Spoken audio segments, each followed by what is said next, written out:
दिल्ली में यमुना नदी उफान पर है और बाढ़ का खतरा बढ़ता जा रहा है। पानी डेंजर लेवल को क्रॉस कर चुका है। 45 साल पुराना रिकॉर्ड भी टूट गया है। गुरुवार तक यमुना में 208.53 मीटर तक पानी पहुंच गया। इससे पहले यमुना में 207.49 मीटर पानी पहुंचने का रिकॉर्ड था, यानी कि रिकॉर्ड टूट गया, नया रिकॉर्ड बन चुका है। लेकिन दोस्तों, क्या कभी आपने सोचा है कि आखिरकार ये बारिश का ही कहर है या फिर जानबूझकर इन चीजों को अंजाम दिया जा रहा है? आइए जानते हैं दिल्ली में यमुना की कहानी। यमुना में कहां से आता है पानी और ये नदी कहां से शुरू होती है, और साथ ही हथनी बैराज से इतनी जल्दी पानी क्यों आने लगा, और एक्सपर्ट्स ने खतरे के लिए कौन कौन से कारण बताए। जानने के लिए आप बने रहिए हमारे साथ इस वीडियो में एंड तक। यमुना में पानी कहां से आता है? अब आपको बता दें कि यमुना पर 2 प्रमुख बैराज हैं, देहरादून में डाक पत्थर और दिल्ली के अपस्ट्रीम में यमुना नगर में हथिनी कुंड। नदी पर कोई बांध नहीं है, इसीलिए अधिकांश मानसून की बारिश अप्रयुक्त रहती है, जिसके कारण मौसम के दौरान बाढ़ आ जाती है। दिल्ली में पिछले 3 दिनों में यमुना के जल स्तर में तेजी से बढ़ोतरी दर्ज की गई और रविवार सुबह 11 बजे 203.14 मीटर से बढ़कर सोमवार शाम 5 बजे 205.4 मीटर हो गया। यमुना का पानी 18 घंटे पहले खतरे के निशान 205.33 मीटर को पार कर चुका था। यमुना का जल स्तर और बढ़ने की स्थिति से निपटने की तैयारी की जा रही है और दिल्ली के अन्य हिस्सों में बाढ़ को रोकने के लिए निचले इलाकों में तटबंध बनाए जा रहे हैं। आपको बता दें कि दिल्ली में साल 1900 के बाद कई बड़ी बाढ़ आ चुकी हैं। 1924, 1947, 1976, 1978, 1988, 1995, 2010, 2013 में दिल्ली के तमाम इलाकों में बाढ़ का पानी भर गया था। अब 2023 में यमुना के जलस्तर में 1978 का रिकॉर्ड भी टूट गया। अब रिसर्च के अनुसार 1963 से 2010 तक का एनालिसिस बताता है कि दिल्ली में सितंबर में बाढ़ आने की प्रवृत्ति बढ़ती है और जुलाई में बाढ़ घटने के संकेत मिलते हैं। एक्सपर्ट्स ने बाढ़ के कारण भी गिनाए। उनका कहना है कि बाढ़ के मैदानों पर अतिक्रमण हो गया है और कम समय में अत्यधिक बारिश हो रही है और गाद जमने के कारण नदी तल ऊंचा हो गया है। CWC के एक वरिष्ठ अधिकारी ने बताया कि हथनी कुंड बैराज से छोड़े गए पानी को पिछले वर्षों की तुलना में दिल्ली पहुंचने में कम समय लगने लगा है। इसका मुख्य कारण अतिक्रमण और गाद हो सकता है। पहले पानी को बहने के लिए ज्यादा जगह मिलती थी, अब ये नदी एक सकरे रास्ते से होकर गुजरने लगी है। राष्ट्रीय राजधानी से करीब 180 किलोमीटर दूर हरियाणा के यमुना नगर में हथनी बैराज से पानी को दिल्ली तक पहुंचने में करीबन 2 से 3 दिन लगते थे। अब ये पानी दिल्ली तक बहुत ही कम समय में पहुंच जाता है, जो कि बाढ़ आने की सबसे बड़ी समस्या है। एक्सपर्ट्स ने दिल्ली में यमुना के उग्र होने का प्राथमिक कारण भी बताया। उन्होंने कहा कि अल्प अवधि में अत्यधिक बारिश होने से हालात बिगड़ जाते हैं। हालांकि समान मात्रा में लंबे समय तक भी अगर पानी गिरे तब भी ऐसी स्थिति पैदा नहीं होगी, क्योंकि इससे पानी को गुजरने के लिए समय मिल जाता है। यदि कम मात्रा में बारिश होती है तो भी बहाव का स्तर ऊंचा हो सकता है। एक अन्य एक्सपर्ट ने यमुना में रिकॉर्ड जल स्तर का कारण बताया। उन्होंने पूरे ऊपरी जलग्रहण क्षेत्र में तेज बारिश को जिम्मेदार ठहराया है। उन्होंने कहा है कि बाढ़ के मैदानों पर अतिक्रमण के कारण प्रभाव बढ़ सकता है। South Asia network on dams reverse people के एसोसिएट कोऑर्डिनेटर भीम सिंह रावत ने कहा है कि यमुना के जल स्तर में जबरदस्त बढ़ोतरी का एक प्रमुख कारण गाद जमना है, जिसके कारण नदी का तल ऊंचा हो गया है। तल की सफाई नहीं हुई है और यमुना में वजीराबाद से ओखला तक 22 किलोमीटर के दायरे में 20 से ज्यादा पुल पानी के बहाव को बाधित करते हैं, जिससे नदी के तल में गाद जमा हो जाती है और रेतीले चट्टानों का निर्माण हो जाता है, जिसकी वजह से पानी की मात्रा बहुत ज्यादा बढ़ जाती है। कहां से गुजरती है यमुना नदी? आपको बता दें कि यमुना नदी के जलग्रहण क्षेत्र में उत्तर प्रदेश, उत्तराखंड, हिमाचल प्रदेश, हरियाणा, राजस्थान, मध्य प्रदेश और दिल्ली के कुछ हिस्से शामिल हैं। करीबन 5.7 करोड़ लोग यमुना के पानी पर निर्भर हैं। करीबन 10,000 क्यूसिक मीटर का सालाना प्रवाह होता है। 4,400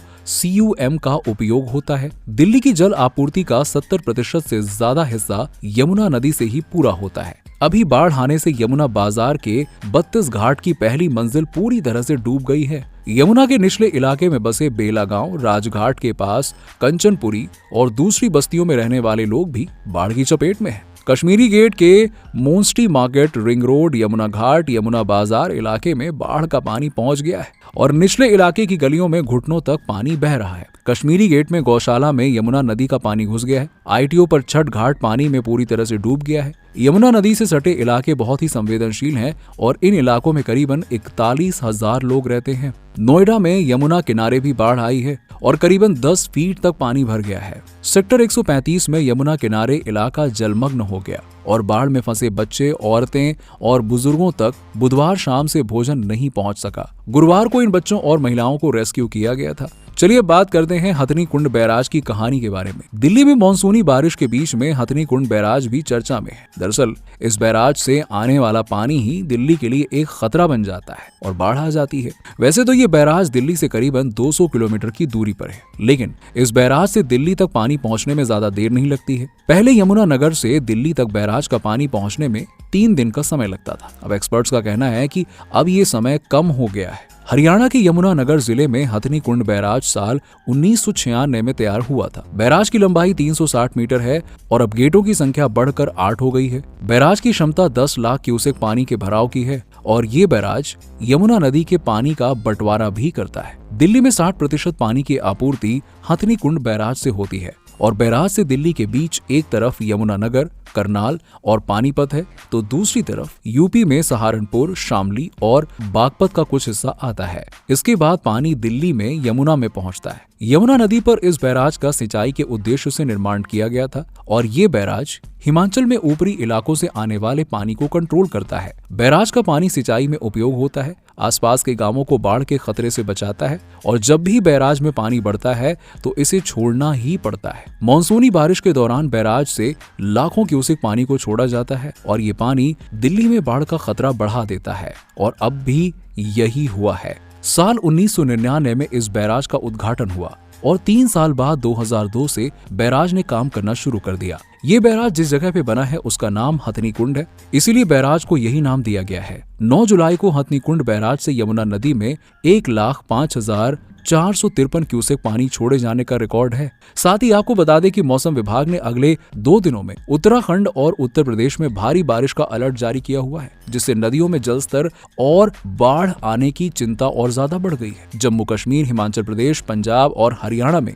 शनिवार से 3 दिनों तक भारी बारिश दर्ज की गई, जिससे नदियां, खाड़ियां और नाले उफान पर आ गए। बुनियादी ढांचों को बड़े स्तर पर नुकसान पहुंचा है और जरूरी सेवाएं भी बाधित हो गई हैं। अगले 24 घंटों में शहर में 107 मिलीमीटर अतिरिक्त बारिश हुई है। इससे स्थिति और भी खराब हो गई है। भारी बारिश ने सड़क पर बहाव ला दिया है और पार्कों में पानी भर दिया है। बाजार भी जलमग्न हो गए हैं। अब सवाल ये उठता है कि क्या कर रहा है दिल्ली प्रशासन। दोस्तों, अब आपको बताते चलें कि सिंचाई एवं बाढ़ नियंत्रण विभाग ने कहा है कि पुराने रेलवे पुल को यातायात के लिए बंद कर दिया जाएगा। अतिरिक्त पानी छोड़ने और लंबे समय तक उच्च जल स्तर को रोकने के लिए ओखला बैराज के सभी गेट अभी खोल दिए गए हैं। सभी संबंधित जिला मजिस्ट्रेट और उनकी सेक्टर समितियां अलर्ट मोड पर हैं और बाढ़ की स्थिति से निपटने के लिए 16 कंट्रोल रूम बनाए गए हैं। सिंचाई और बाढ़ नियंत्रण विभाग, दिल्ली पुलिस, दिल्ली जल बोर्ड, दिल्ली शहरी आश्रय सुधार बोर्ड और अन्य विभागों के साथ में काम में जुटे हुए हैं। दिल्ली के 6 जिलों में करीबन 2700 टेंट बनाए गए हैं और इन टेंटों में रहने के लिए अभी तक